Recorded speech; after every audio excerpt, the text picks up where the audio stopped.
We're going to get into it because it is Senior Bowl week down in Mobile, Alabama. So for those who don't know, the Senior Bowl is the premier college football all-star showcase game. Basically, a bunch of the top prospects, not the top prospects. So Drake May, Jaden Daniels, Caleb Williams, Marvin Harrison, they're not there. But there's, a handful of first-round picks, mostly day two guys that are in attendance. And basically, it's a good way.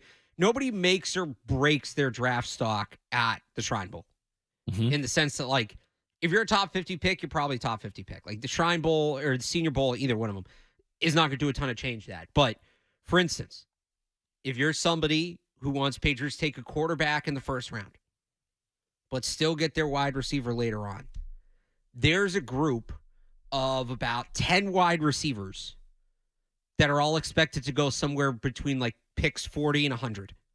So it's a very crowded group. And, how do you sort that group out? There's not a lot of consensus right now. Pretty much all those guys are going to be on the field in Mobile this week. Guys like Xavier Legette from South Carolina, Tez Walker from North Carolina, Ladd McConkey from Georgia, Johnny Wilson from Florida State, Roman Wilson from Michigan.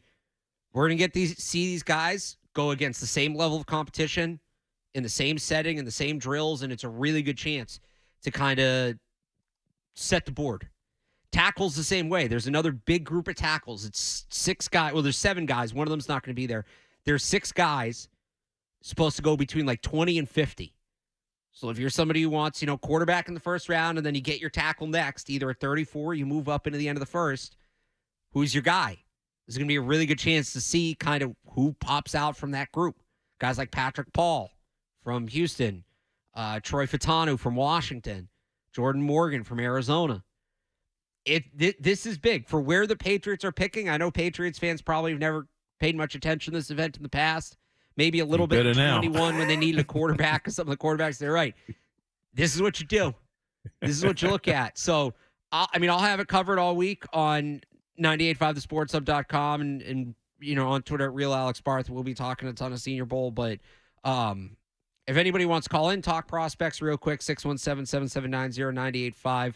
I don't know if you've kind of looked at the roster, Cerrone, if you have anybody you have circled you're looking forward to watching this week. There's one guy I've circled because I've seen him play a decent amount of games. Okay. He should have played more, but because of NCAA issues and stuff that was going on, Tez Walker, UNC, Drake May's guy. And I think he's explosive. He's an explosive guy. And like I mentioned before, I don't even care which order right about now. I'm at this point where I think the quarterback receiver combo has to happen in the first 2 rounds. Okay. And if it's Marvin Harrison Jr. and then you lucky enough to get a Penix or something like that in the second, I'm cool with that. If it's the other way around, if you get Jaden Daniels and you get one of his receivers from LSU in the second round, I think I'm cool with that as well. I think that combination of receiver quarterback has to happen. I would love to get my dream scenario is Marvin Harrison and Penix. That's my dream scenario. Okay. But I think there's many guys out there, like we've said, other receivers, and I think Tez Walker is one I really want to see. I want to see what he looks like without Drake May. I want to see him against different competition. But I think he is a playmaker. I think he's a game-changing type player, and I think he'd be a good prospect to drop here in New England. I think when you look at the receivers, and the other thing about this class is there's guys that do a little bit of everything. Like if you need an X, you'll find an X. If you need a slot, you'll find a slot. Yeah. I'd like to see the Patriots go out. They have Pop Douglas, who has kind of that slot shifty underneath ability. Now I want the X, the downfield, the big receiver, right? And I look at Tez Walker, Johnny Wilson, Xavier Legette. Which one of those 3 guys is like? I feel like I'm going to come away from this week, and maybe they're all good. I'm not saying I'll be out on any of them, but I want to come away from this week. I hope one of those guys proves himself. Where I'm looking at him like, boom, 34. That's the guy. That's the guy at 34. And I think they all have a chance to do it. Another position I'm looking at, and people are going to roll their eyes at this, and this is more of a day 3 thing, but I think it's a need. I think it's a big need, and I think it's a good year to address that need. They got to get another passing down back, like a true passing down back. I 100% agree with you. I was going to ask you, where do you fit on this running back situation? So the whole overloading Ramondre Stevenson, especially in a contract year, you got to spell. You got to spell your running backs. And there's a guy, I mentioned him earlier in the show, and I know people have been waiting for me to talk about him because he's a local guy, is Dylan Lobb from UNH. Mm-hmm. You put on the tape, he looks like Christian McCaffrey. Now that's at the FCS level. That's, at the CAA. That is why, you talk about a guy that needs to have a big week, that is going to have a lot of eyeballs on him. Dylan Lobb went out there and did a ton of really impressive stuff at UNH. It's not to take anything away from it. Mm-hmm. But, okay, now what does he do when there's guys from the SEC lined up on the other side? When he's got to separate in coverage from an SEC safety, when he's got to block an SEC pass rusher, does the play still hold up? And that's what we're going to see with him this week. But he's the kind of guy I think would be great from that role. I also really like Jalen Wright from Tennessee and Cody Schrader from Missouri, or other guys who will be at the Senior Bowl who I really like in that role. It's like you mentioned Christian McCaffrey. Yeah. I remember when he was coming out, playing at Stanford, playing in the Pac-12. And everybody said, oh, he's only doing that because he's in the Pac-12. He couldn't do that if he was in the SEC. When the SEC was dominant at that time. Right. Well, they're still dominant. But, he's not as good as the SEC guys. Sure enough, he gets in the NFL, and it doesn't matter. He was dominant against Hall of Fame NFL talent. Right. So, I mean, some guys, if they pop on tape, a lot of time they are that good. The difference is not as big as some people make it out to be. But I think you hit the nail on the head, man. They need a third down back. They need an explosive back. I think they need to get younger at running back. I think it's, for as much as people say the ground game is going away, the running backs aren't the thing no more. There was a big issue, much money, but yet to the Final Four of the playoffs. Yeah, Pacheco is huge.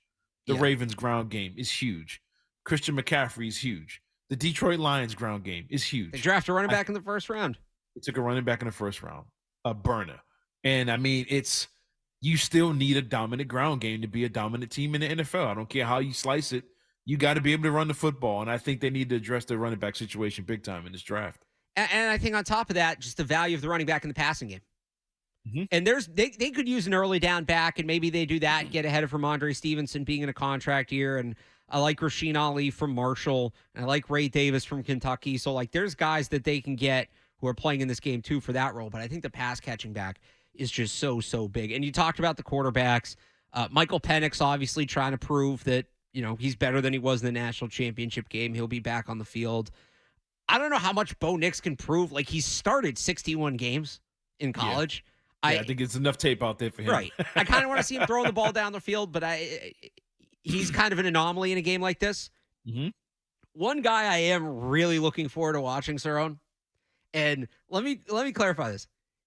Entertaining and good are two different things. Mm-hmm. I don't think there's a more entertaining quarterback in this draft than Joe Milton. I just don't. Okay. From Tennessee.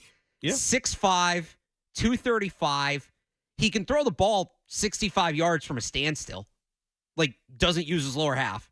Just with a flick of his wrist. Now, he's not very accurate. And he's never seen a passing window he doesn't like. But big frame, mobile, rocket arm. Some team's going to fall in love with this guy.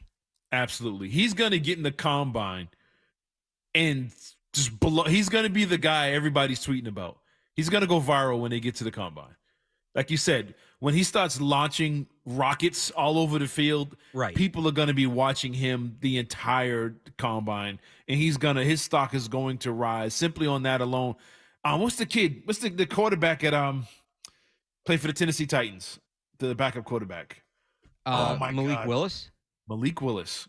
When he got to the combine, it was like, oh, he might be a good quarterback. He might get drafted, whatever. He gets to the combine, and he looks like a video game. And his stock just blew up, and then you never really see him on the field at all. Yeah. Somebody's going to fall in love with this kid, just like you said. And he's going to be Mike Mamula, some of these other guys, Jamarcus Russell, who were just like, oh, I gotta at least try. I can make him great. I can fix him. And he's going to get picked up. Anybody with that kind of athletic ability gets snatched up. I mean, Jamarcus Russell, to me, is the comp. Now, you're not taking him first overall, but... Hey, throwing from his knees on video was all he needed. Just go on YouTube, look up Joe Milton arm. It's hilarious where he's throwing off his back foot, not because he has to, and not because he has bad mechanics. Because he can. Well, I think because it's the only way he can get taken off the ball to hit his receiver. When I tell you, you can't overstate Joe Milton's arm strength. You go read any scouting report. It doesn't make sense because his mechanics aren't. It's not like he has these perfect mechanics that allow him to just get the most pump on the ball. He's just again. It goes beyond explanation. He just winds up and throws, and maybe the comp's not Jamarcus Russell. Maybe the comp's Uncle Rico. Because he just winds up and the ball goes over the mounds, and that's it. So, look, and as far as it goes for the Patriots, I'm not advocating, make Joe Milton the answer. If you want to do an RG3 Kirk Cousins thing, and you find Joe Milton on day 3, maybe slides a little bit, and you turn him into like a package player where he's running Hail Marys and doing some designed run stuff, you could sell me on that. Yeah, I mean, hey, it kept Jeff George in the league. I mean, just arm talent. There's a lot of guys that hang around in the league on simply based on arm talent alone, and somebody thinking they can fix that or control it. But I mean, he's going to get a job in the NFL, and once the combine hits, everybody's going to be crying for that guy. Oh, we need that guy. If we pay him with this receiver that runs a 4.240, it'll be deep balls all day. Like, there's always somebody who believes they can do that.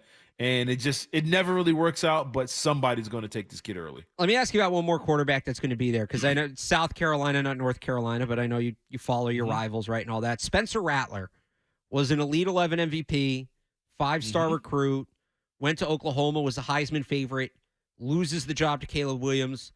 There's some questions about maturity. Transferred to South Carolina, and he's been better, but he was supposed to be Caleb Williams. Yeah, he was supposed to be the Heisman winning, underclassman, first overall pick, generational guy, and it just never worked out for him. Now he's like an early day 3 guy. He'll be at the Senior Bowl. It's a big week for him. What are your thoughts on him? He needs it, but I think he takes too many chances. I think he takes too many chances and he misses the easy stuff. He's looking downfield, trying to be the Caleb Williams, the Pat Mahomes style, eyes way downfield. It's 3rd and 3. He's looking downfield to make the spectacular play. Meanwhile, there's a running back in the flat that would have got the first down. It's little things with him. Okay, this is a comp. It's not football. Okay. He reminds me of LaMelo Ball. Okay. Spectacular to watch. Can make all the great dazzling plays. But it's like, dude, all you needed there was a 10-foot jump shot. You didn't have to go behind the back and spin and put it under your leg. That's what it reminds me of. Like, he's trying to make it difficult when he actually doesn't have to. But if he can go out there and mature and slow down a little bit and be more of just a steady quarterback, I think that helps him.